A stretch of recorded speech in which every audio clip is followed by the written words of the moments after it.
It's that time again. We love it, you love it. It is the Premier League Predictor. Screw the other channels. This is where you get the most accurate Premier League table. Welcome to Back of the Net. We are an unbiased AFC Bournemouth fan channel, but we are winning the league this year. Who knows? My name's Sam Davis. My name's Tom Jordan. We are going to go through each club alphabetically and we're going to tell you where they're finishing in the table. But first, we need to tell you that this show is powered by 442 magazine. Of course, it's the world's #1 football magazine. Every month it's packed with the latest need-to-know football news from all over the world, and there's a special offer for Back of the Net viewers and listeners on the way. What about their latest issue then? That's issue 368, that's the big season preview. It's a double issue and they've got 51 things they're looking forward to this season. I'm sure watching Back of the Net is one of them. Harry Redknapp's guide to the transfer window, also an in-depth interview with former Chelsea and Arsenal keeper Petr Cech as well. A feature on the rise of Ipswich Town, haven't they done well? Plus, if that wasn't enough, they've got a 100-page guide of the season. 140 teams are featured from Premier League, Championship, League One, League Two, National League, Scottish Premiership and Women's Super League as well. All reviewed and rated ahead of the big kickoff. And we'll tell you what's in the next episode a bit later on. And we're pleased to offer Back of the Net viewers a special subscription rate. And you won't believe this, right? The next 4 issues for £2. That's 50p an issue. Even I can do that maths. What a steal. Not only that, you'll also have access to the previous back 133 issues as well. That's worth £635. I didn't work that one out. As long as you're a subscriber, all that access will be yours. So to get this offer, and we truly hope you do because we love the magazine, it's magazinesdirect.com/BOTN. That's magazinesdirect.com/BOTN. Check it out. Yeah, make sure you take advantage of that offer. Absolutely love it. And I even did a bit of a piece for 442 magazine in pre-season, which said, I hope we keep Dom Solanke. Move on. That worked. Right, let's start off. And look, we could put AFC Bournemouth first in alphabetical order. We're not. Oh, are we? We're starting with Arsenal. Right there, mate. Interesting. Where do you think so we're gonna do this together as a duo, yeah? Together. I think it could be their year. It's too obvious to say Arsenal second and City first. Let's take a punt, mate. We're brave. Man City are losing Alvarez. It could be a big player for them. I don't know. It feels like surely at some point, a bit like when Liverpool did it. It could be. I think it could be their year. Arsenal. I'm going to go Arsenal to win the league. Arsenal are winning the league. We've peaked on the very first prediction. What about Aston Villa then, mate? They're next. Yeah, I got absolutely pelters last season. I think I put them mid-table at one point. Yeah, you did. I think I put them quite high. Yeah, they overachieved. They lost Douglas Luiz, which I think is a big blow. But they have made some good additions as well. Morgan Rogers is ripping out, by the way. Yeah. Fair play to him. They've got a top coach. I forget how good Emery is. Champions League might make it tricky. That's true. Listen, it's Champions League. It's top level. But they still do well. What do you reckon, mate? I was going to say 7th. Yeah, I don't think they're going to break the top 4. And I think the other sides that are competing as well, some have strengthened, some will be looking to improve. I think, 7th is about right. Yeah, between 5th and 8th, that kind of, I'm going to go 7th. AFC Bournemouth then. Here we go. Here we go. Champions League. No, I mean... Okay, can I just say something? Before Dom Solanke left, I would have put us higher than what we were. That's how pivotal I think he was. Obviously, we don't know who we're replacing him with at the time of recording, but this may mean that our suggestions might be slightly altered. Where did we finish last season? 12th. Are we going to improve this season? I'm not sure we will based on that alone. It's difficult, isn't it? But will we get worse, though? I'm not sure. I thought that prior to kind of the transfer stuff, I thought if we keep Dom and we get a top goalkeeper, we're going to push top 10. That's what I thought in my head. That hasn't been the case because we've lost Dom, and at the moment we haven't got a big goalkeeper signing in. But we're a Bournemouth channel. Let's stay positive, mate. I'm going to say we'll stay in 12. Yeah, let's say that. If that's fair. What about Brentford then? They're a side that each season I think might be looking over their shoulder, and sometimes they might be slightly. I think they will be looking over their shoulder a bit more than us. But I still think they'll be all right, not least because Thomas Frank, but also they've made a couple of acquisitions that are pretty good. One star acquisition. I think Fabio Carvalho from Liverpool seems a real exciting one for him. I don't think Fulham fans are very happy because obviously he left there and he's kind of snaking that over to Brentford. I don't think they seem very happy. But rivals. Yeah, kind of. But he's a good player. At the moment, they've still got Tony. And Buemo's still there, Vis is still there. So they've still got some good players. So they'll be absolutely fine. But like I say, I reckon a little bit less than us. So we're going 14th. Yep, 14th. Happy with that. Right then, our seaside neighbours, Brighton and Hove Albion. Interesting one because they got a brand new manager. And initially, I thought at some point it's going to unravel, isn't it? But I just think the structure of the club is so good. They've got really good management, really good recruitment still. Yeah. They seem to get the right players in, the right manager. And I can't imagine it being a terrible season for them. No, I can't. But maybe a tiny drop, I'm not sure. But yeah, I still think they'll be absolutely fine. No Europe, I don't think. No, so yeah, I reckon let's be fair, let's go just above us in 11th. Yeah, absolutely. Fair. Right, Chelsea, how do they piece together this jigsaw? All the new players coming in, a fair few going out as well, and a brand new manager that obviously took Leicester to the Premier League. This one is really, really difficult. Is it a case of too many things to sort out and get them playing, or do you think Maresca's got it? I mean, let's not assume that it will still be the manager. They could change again, in my opinion. Yeah. They've got. I mean, we're recording this now. It doesn't matter what time we're recording this. I've probably signed another 10. Yeah. But they're quality players. Yeah. I think the messiness of it will mean they'll just miss out on top 4. I was about to say that as well. I think they'll be in the mix for Champions League. Unlike last season, I think they will be. However, not quite. So what are we saying? I'm going to go 5th, yeah. I do think, by the way, just a random shout, that I think they could win one of the domestic cups. And that's purely because I think where everyone rotates, they've got such a big squad and all of these players are going to want to prove themselves. Yeah. I think they'll be strong in the cups.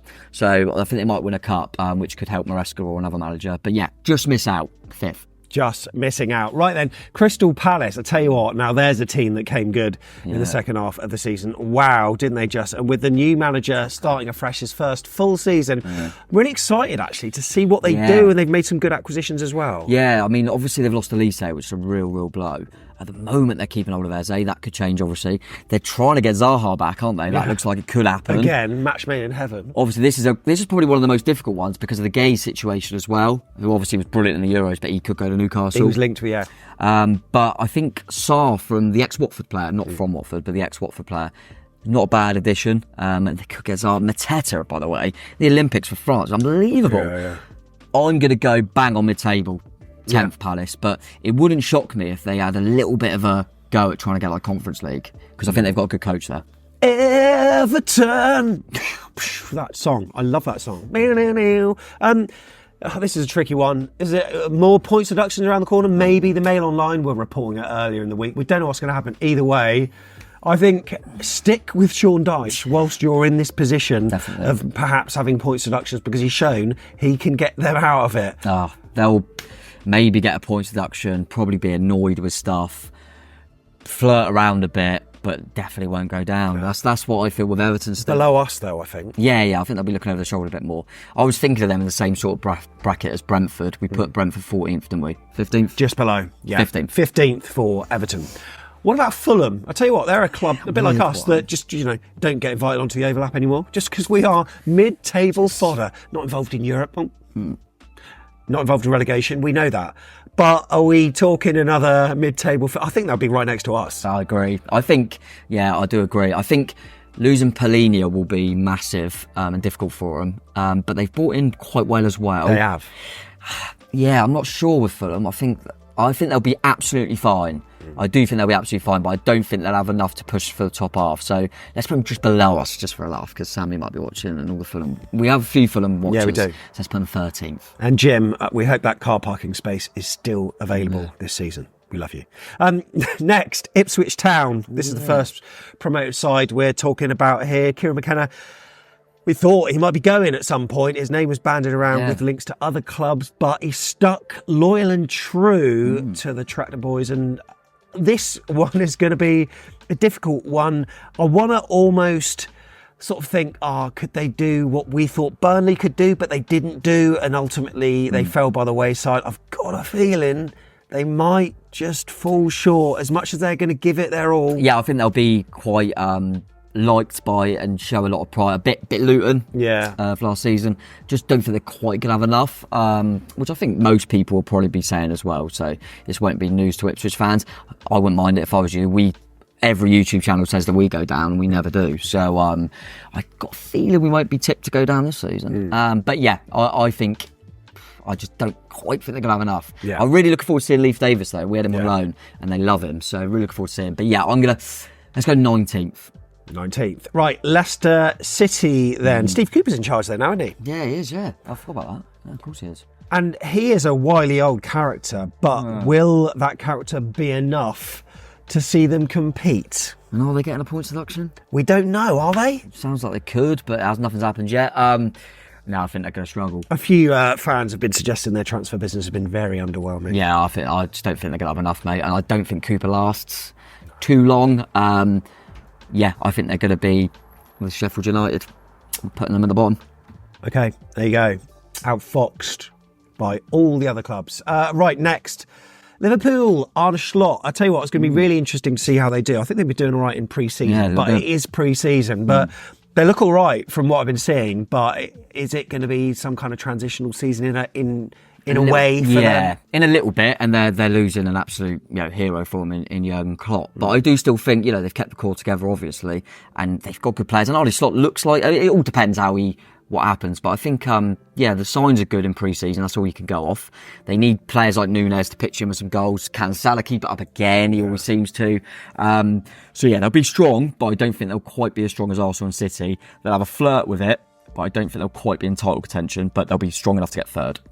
Manchester City then. Now, you've placed Arsenal first and you've placed Liverpool third. Yeah. Does that mean they're finishing second or fourth? 16th. No, second for Man City. Yeah. I think them and Arsenal will be neck and neck all season. Do you think Pep is he must be getting bored of winning by now? Yeah. He does. He seems to have that hunger though, doesn't he? There's that mentality of always being switched on. And I think he quite likes, what's been interesting in pre-season is Oscar Bob in particular, McAtee, it's almost like he quite likes going, let's introduce another little youngster and let's try and meld them. And it is really impressive. And obviously on paper and the gaffer and everything and history of recent years suggests they should win it. Yeah. Just trying to be a bit different and think it could be Arsenal's time, but City will be there right to the end. Don't worry about that. And I do think they could go and get that Champions League again. But yeah, second. What about their noisy neighbours then to the west of them over the other side? Firstly, will Ten Hag last the season? Not for me. I think he might. You think he might? Yeah, it could go either way. No, not for me. Not quite. But how are they going to do then? Because a couple of acquisitions. There's always this kind of expectation because they're such a huge club, but they've been under-delivering now for quite a while, and you just wonder whether this is going to be another season where they do just that. It's a weird one, isn't it? Because last season I thought they were absolutely horrendous. We played them twice. They were one of the worst teams we played. But they won the FA Cup, and by watching them, I thought they finished about 15th. They didn't. It's mad, and they've still got that aura. They're still Man United, and they've still got Bruno Fernandes, and who's top player. You never know. Is someone like an Anthony, even Sancho, who's still there? Mason Mount's going to be fit. He could perform. They bought Zerki, and I think that's how you pronounce it, from Bologna. It's quite exciting. De Ligt looks like he's going to join. So I still think they'll be all right, but I still don't think they're going to be good enough for top four. I'm going to put them sixth. Okay. In between Chelsea and Villa. Yeah, okay. So that's interesting to see what you've done there. Sixth. What about Newcastle, the other United? This is going to be an interesting one because I sense the top four. We haven't completed the top four yet, but I sense it's going to get filled. And I mean, are you going to put Newcastle in that bracket? No, I'm not. How low are they going here then, mate? I mean, there's a spot in 8th free. That's where I'm going to go. I do think Is that enough for the ball? I'm not sure, but you made a point off camera about that they haven't got Europe now, which could actually help them. I forgot about that they had that last year. That could help. I do think they've, we mentioned when we talked about Palace, about Gueye, that would be a great addition. We obviously know they bought Lloyd Kelly in, who I think will help the squad anyway. I think that's what's been difficult, is they've had a few injuries and had to call upon players that maybe aren't up to it. Keeping them fit is going to be massive for them. So people like Lloyd Kelly being available potentially for the squad's great. But surely no Europe could be a good thing for them, and they could push. I still think they'll be strong, but I still don't think they've quite got enough to get top four. So and I don't think they've quite got the quality on the pitch as Villa, United and Chelsea. So I'm going to whack them in 8th. But what will be key for Newcastle, as we've said before, I think we said this last season, if you're Eddie Howe, go and try and win a cup. I know they got to the final of the League Cup. League Cup winners, an 8th spot. Does that leave Eddie in trouble? It'll be a hero if he's 8th in League Cup winners. They need a trophy. Yeah, they do. 8th for Newcastle. And they haven't got the historical, spending power that other clubs have garnered through consistently being in Champions Leagues and stuff. So it's going to be tricky for him. Still a tightrope to walk, but hopefully Newcastle fans stick by Eddie, and he does produce to keep playing that scintillating football. And who knows? You never know. Nottingham Forest then, mate. Dave's watching. Be nice. Yeah. It's going to age badly when we lose on the opening day to him. No, you know what? Like Dom Solanke not being available, that's made me think. Oh, they're buzzing with the title, aren't they? I'll take a point. But listen, I think I'm still not sure with them, but I do still think they have enough quality to stay in the division for sure. Will Nuno be the man to take them through for the whole season? I actually predicted on another little kind of predictor thing that everyone does these days. They had first manager to leave their post, and I've gone for Nuno. I said Russell Martin. Did you? Yeah. That's nasty to our neighbours. Put money in buckets for us. Good point. I just don't think I don't think Nuno's a bad manager. I'm not sure it fits, and I think they're a bit chaotic above him. And I think if they don't start very well, they might change. But as I say, I think they have enough quality. I think Gibbs White in particular, I think is a real player. They still will have enough. I'm going to put them just to stay above the dotted line in 17th. There you go. Right, let's talk about our noisy neighbours then. Southampton defeating Leeds in the playoff final to earn promotion to the Premier League. Don't like that pink kit, by the way. Bit too pink for me.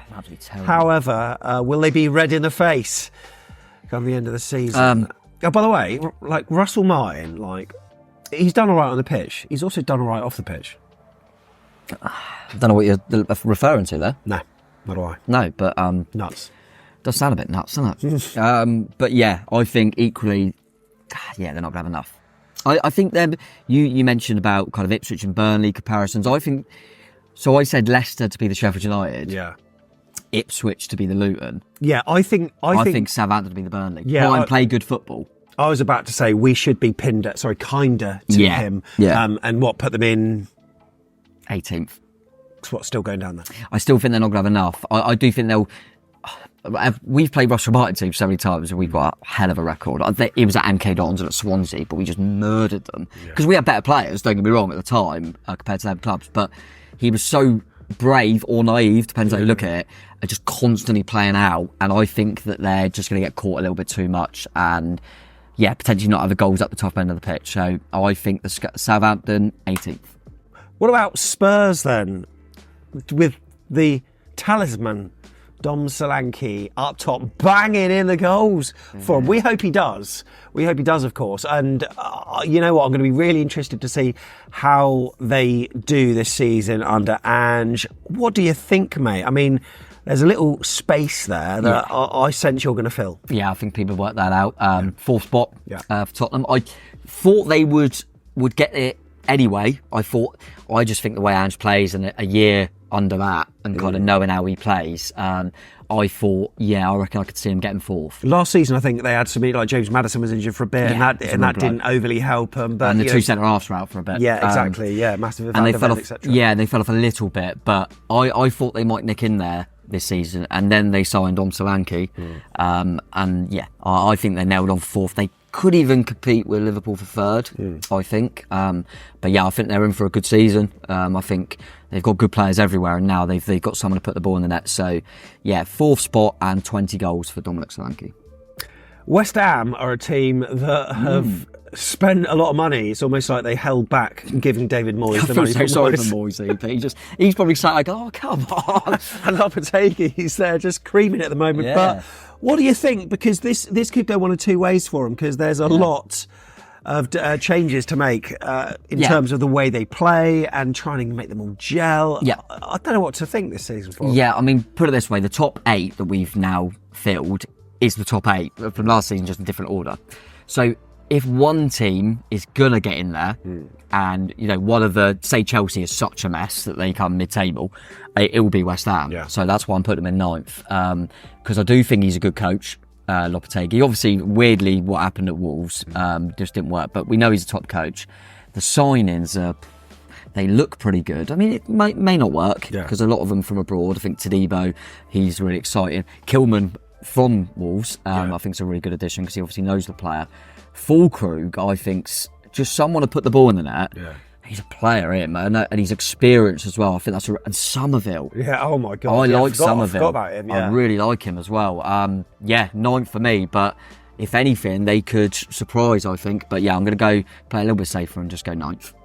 If you haven't been tracking the league table so far, then you might be surprised at where we're putting Wolves. But if you have been, there's only one gap to fill. And that gap, Tom, is 16th. Yeah. That might sound a bit harsh from last season, but I think they've lost Pedro Neto. They've lost Max Kilman.